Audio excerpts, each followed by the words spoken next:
សួស្តីបងប្អូនទាំងអស់គ្នាមើលតំណែងទាំងអស់នៅក្នុងក្រុមហ៊ុន Atomy កម្ពុជាមានគ្រប់ខេត្តក្រុងនិងគ្រប់ប្រទេស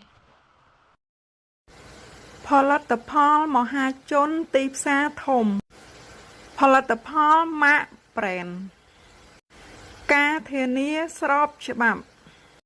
គុណភាពល្អផ្ដាច់តម្លៃល្អផ្ដាច់ចែករំលែកដោយក្តីស្រឡាញ់ផ្សារទំនើបអនឡាញ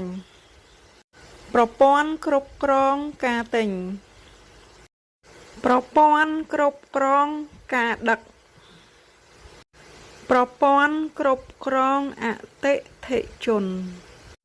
សូមអរគុណ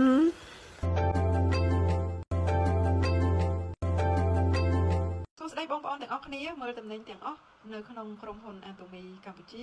មានគ្រប់ខេត្តក្រុងនិងគ្រប់ប្រទេសផលិតផលមហាជនទីផ្សារធំផលិតផល Mac Brand ការធានាស្របច្បាប់គុណភាពល្អផ្ដាច់តម្លៃល្អផ្ដាច់ចែករំលែកដោយក្តីស្រឡាញ់ផ្សារទំនើបអនឡាញប្រព័ន្ធគ្រប់គ្រងការទិញប្រព័ន្ធគ្រប់គ្រងការដឹកប្រព័ន្ធគ្រប់គ្រងអតិថិជនសូមអរគុណ